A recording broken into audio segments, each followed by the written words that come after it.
Hi everyone, welcome to Newton's Laws of Motion, The Adventures of Tonathan. This is section 1 of Newton's Laws. So if a rocket ship is in deep space and it turns off its engine, it will A. slow down, eventually stop, B. stop immediately, C. turn right, D. move with a constant velocity. And what people don't really understand is people think if something is moving that eventually just kind of wants to just come to a stop. Like everything in the universe just kind of wants to come to a stop. However, that's not true. If something is moving, if something is, whatever something is doing, it wants to keep on doing. This is Newton's first law. So if it's moving in space, then it wants to keep on moving because nothing is slowing it down. On Earth, we have things like friction and air resistance that slow it down, but in space, there is no friction or air resistance, or essentially none, so that's why it's going to keep on doing what's already doing. So move with a constant velocity. Question 2.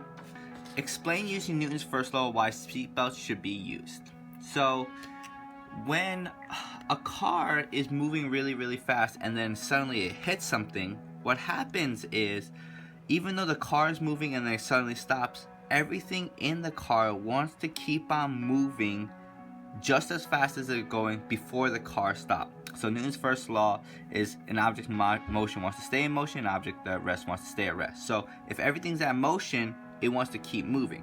What seatbelts do is, since everything wants to keep on moving after the crash, it keeps them in place so they don't keep on moving. So it keeps passengers from flying out.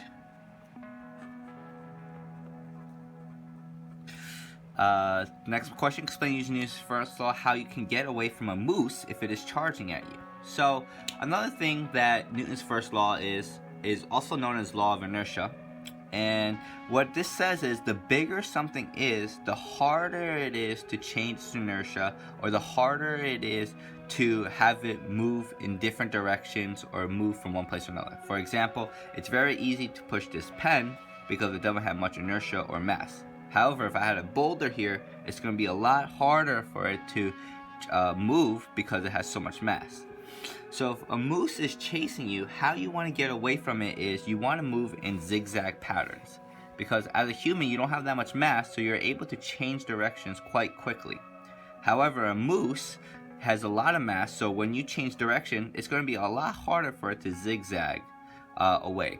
So how can you get away? Zigzag.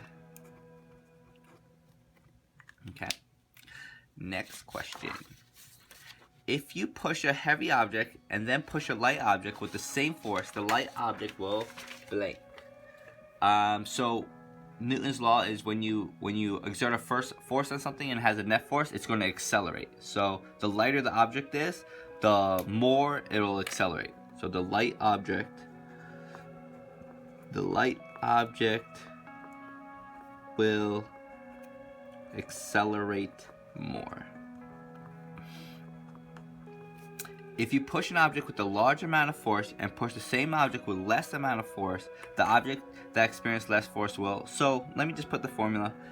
The formula is sum of all forces equals mass times acceleration. So if we put less, the object that experiences less force will. If we put less force on something, it'll also experience less acceleration. So the object that experiences less force will experience less acceleration. Okay. All right. First, mathematical example problem. 3 people push on a boat that is 752 kilograms. The boat floats next to a dock. Each of the people push the boat with 80.5 newtons of force parallel to the dock. So they're all each pushing it this way. What is the acceleration of the boat if they all push in the eastern direction? So if they're all pushing this way, that means the acceleration is also going to be in the eastern direction, so east. What is the acceleration of the boat if they all push in the eastern? It's east, but let's also find the number.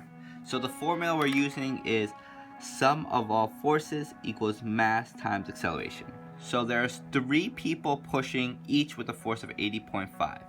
So I'm going to just do like this. F1 plus F2 plus F3 equals the mass of the boat which they're pushing times the acceleration. So 80.5 times 3 gives us an answer of 241.5. So 241.5 newtons is equal to the mass of the boat, 752, times the acceleration. Do a little bit of algebra, and we find that this is equal to 0.32 meters per second squared. 0.32 meters per second squared. Okay, that's going to be the acceleration of the boat, and that makes sense because the boat is pretty heavy, so it won't accelerate that much. Now, what is the magnitude and direction of the boat's acceleration if two of the people push in the west direction, so two people push west, and one person pushing towards the east? So if they're all pushing with the same amount of force, we know it's going to start moving to the west. So I'm going to do the same thing, same formula. Sum of all forces equals mass times acceleration. F1, I'm going to make that going to the right or east, but I'm going to put F2 as negative because it's going in the western direction. So negative F2 plus negative F3 equals mass times acceleration.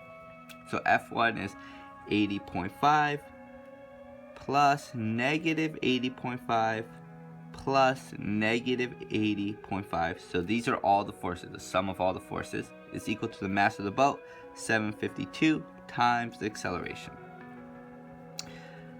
Okay, we do a little bit of math. So the 80.5s cancel out. And then we do a little bit of algebra, and we see that this is going to give us an answer of negative 0.107 meters per second squared. And the negative implies that it's going in the westward direction. If all the people push in the same direction for 2 seconds, what is the speed of the boat after they stop pushing? So this is important to know. We're going to go back to kinematics. So we know if they all push in the same direction, the acceleration is equal to 0.32 meters per second squared. We know that the initial velocity, because it first starts at rest, is 0. We know they're going to be pushing for a time of 2 seconds. And what we're looking for is the final velocity, because we want to know how fast it's going after those 2 seconds. So what we want to do is we want to look at our formula sheet, see which one has all 4 of these, and we're going to notice it's this formula here that's going to have it. So we're going to use acceleration is equal to the final velocity minus the initial velocity over time. Fill this out. Acceleration is 0.32. Final velocity is what we're looking for. Initial velocity is 0, and time is 2 seconds. And then we do a little bit of math, and we find that after 2 seconds of pushing, the boat is going to be moving with the speed of 0.64 meters per second. Okay? And it's important to know that once they let go of this, that if without friction or anything like that, the boat will continue to move at 0.64 meters per second. In real life, there is a bit of friction, but without any friction, it's going to keep moving at this speed. Okay, so now let's talk a little bit about Tonathan, which this chapter is about. So this chapter is The Adventures of Tonathan. Tonathan is a young teenager who loves to play with boxes. He has a blast each day, pushing, pulling, and wrestling with his boxes. His best friend is Carl, which is the biggest box that he owns. Is Carl. Every day after school, he rushes home and plays with Carl. Carl must really like Tonathan because he's always waiting there for him. Alright, so let's look at this. Tonathan is playing with his favorite box, Carl, which he pushes. Carl has a mass of 10 kilograms. If the box starts at rest and goes 25 meters, reaching a speed of 6 meters per second, ignore friction, with how much force did Tonathan push on Carl? So we know Tonathan pushes on Carl. I'm just going to draw a force like this. And we're looking for what this force is. Information we know that the mass of Carl, or the box, is 10 kilograms. We know that the box starts at rest, so the initial velocity is 0. We know that the box moves a distance of 25 meters, and it reaches a speed of 6 meters per second. So in situations like this, when we're looking for the force, many times before we can find the force, we have to find what the acceleration is. Since we know the sum of all forces is equal to mass times acceleration, if we're looking for force, many times we have to find acceleration first. So let's try to find acceleration. We're going to look at a formula sheet, and we're going to see this formula here is the one that's able to have all of these, all those variables. So we do Vf squared equals V initial squared plus 2a change in x. Final velocity is 6 squared is equal to 0 plus 2a, which we don't know, we're looking for, and displacement. Do a little bit of math. This is 36, and then divide that by 50, and we get 0.72 meters per second squared. So we found the acceleration, but now let's find the force he's pushing it with. So he's the only one pushing it, so the force is equal to the mass of the box, which is 10, times the acceleration, which we found to be 0.72. Do a little bit of math, and we find that the force is equal to 7.2 newtons. Okay. And what about Tonathan and the box? Tonathan is having the time of his life, but Carl does not seem to be expressing much emotion. Weird. Okay, let's move on. Conceptual example number 4. A constant net force acts on an object. So let's say you keep pushing it. Describe the motion of the object. Constant acceleration, constant speed, constant velocity, increasing acceleration. So let's look at the formula. Sum of all forces equals mass times acceleration. If something is constantly pushing it with a certain amount of force, that means it's going to be constantly accelerating. Oops. The acceleration is constant. Okay? So it's not constant speed, not constant velocity. It's not increasing acceleration. It's going to have the same acceleration. It's going to be getting faster and faster and faster at the same rate. Okay. Tonathan is having so much fun that he invites his other friend, Sally, to come play with them. Interesting. Tonathan pushes them with a force of 50 newtons, and the boxes start to accelerate at 1.3 meters per second squared. Ignore friction. If one of the boxes has a mass of 22.6 kilograms, what is the mass of the other box? So he pushes both of these boxes here with a certain force that we don't know, and we're trying to find. We know the mass of this box here. If one of the boxes, so we know this box has a mass of 22.6 kilograms. We're trying to find what the mass of this box here is over here. Oh, okay. And Tonathan pushes them with a force of 50 newtons. Alright, so let's look at this. Sum of all forces equals mass times acceleration. So we know the total force of everything is just this one push, which is 50 newtons. Is equal to the mass. So this is where it gets a little bit tricky, because we have two masses, and what we know is he's pushing both of them. So I'm just going to do the m that we don't know plus 22.6, and we know it's going to accelerate at a rate of 1.3 meters per second squared. Now we have to do a little bit of math for this. First thing I'm going to do is get rid of that 1.3.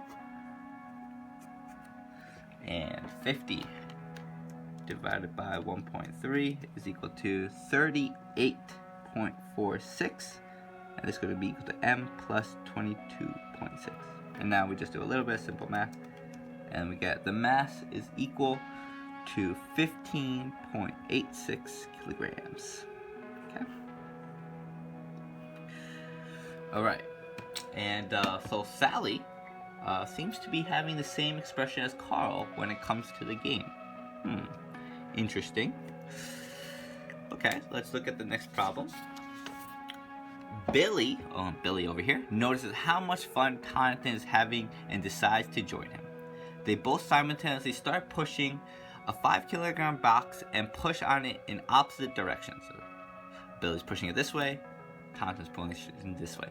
If Billy pushes with a force of 16 newtons and the boxes accelerate toward him, if Billy pushes with a force of 16 newtons and the boxes accelerate toward him at 1.25 meters per second squared, what is the magnitude of the force Tonathan is pushing? Okay, so we know there are two forces here. We know that Billy is going to be pushing with a force of 16 newtons. So he's pushing this way, 16 newtons. And we also know that Tonathan is pushing, but we don't know what this force is. But we do know that it's going to accelerate toward Billy. So the acceleration, let me draw that in a different color.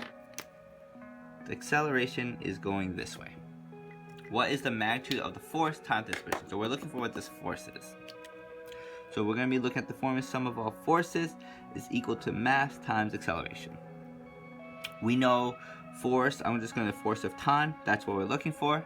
And force of Billy is going the other way. So plus force of Billy is equal to the mass of the box times acceleration of box. So force of Tonathan is going, that's going to the right. We don't know what that is. The force of Billy is 16 to the left, so I'm going to call this negative 16. Mass of the box is 5. And the acceleration is 1.25. So we're going to do a little bit of the math. And we should know, since it's accelerating this way, this force of Tonathan has to be more than the force of Billy. So we do a little bit of math. And we find that the answer is 22.25 newtons. But the real question is, what does Billy think about this game? Billy doesn't really get it. He doesn't really get what is so fun about these boxes. So, yeah, Billy, I'm not sure if he really enjoys playing with these boxes too much. Alright, let's look at this next one. This will be the last one we do for this section. A catcher stops a 92-mile-an-hour pitch, or 41.1 meters per second, in her glove, bringing it to rest in 0.1 meter. If the net force exerted by the catcher is 6,000 newtons, what is the force exerted by the catch? If the net force exerted by the catcher is 6,000 newtons, what is the mass of the ball? Okay, so this ball is coming in, and it's coming in at 41.1 meters per second. The catcher catches it and slows it to a stop at a distance of 0.1 meters. So it kind of slows it to a stop, 0.1 meters, and exerts a force on it of 6,000 newtons to bring it to a stop. So this one's a little bit complicated, but let's write down everything we know. We're looking for the mass of the ball. We know that the initial velocity before it hits the glove is 41.1 meters per second. We know that the ball is going to travel a distance of 0.1 meters. We also know, I'm going to put the force, we know that the catcher exerts a force on it of 6,000 newtons. And we also know that the ball comes to rest after 0.1 meters. So the final velocity is equal to 0. So now, we have the force, but we don't have the mass. So we're going to be looking at this formula here. Sum of all forces equals mass times acceleration. We have the force, but we don't have the acceleration. So what we have to do again is we have to find what this acceleration is. This is where it gets a little bit tricky, because if we're looking at this picture, the ball is coming in from the left. So that means the initial velocity is negative.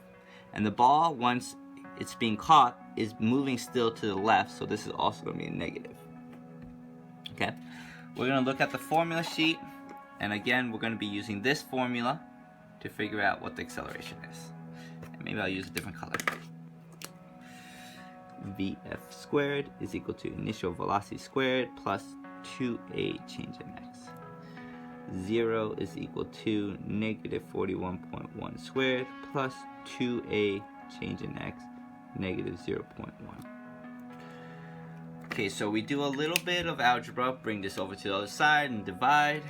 41.1 squared divided by 0.2, and we get a large number for acceleration, and that should be true because it's going really fast and he's stopping it really fast. So it's going to be, the acceleration is going to be positive 8,446.05 meters per second squared.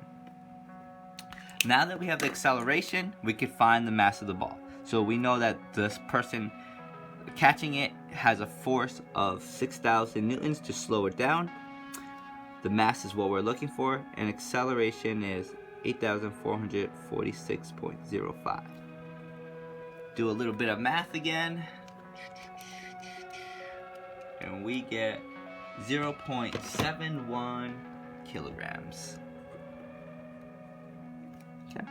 Which is about the weight of a baseball or softball. Okay? Alright, so we'll finish there and we'll continue with Tonathan a little later on.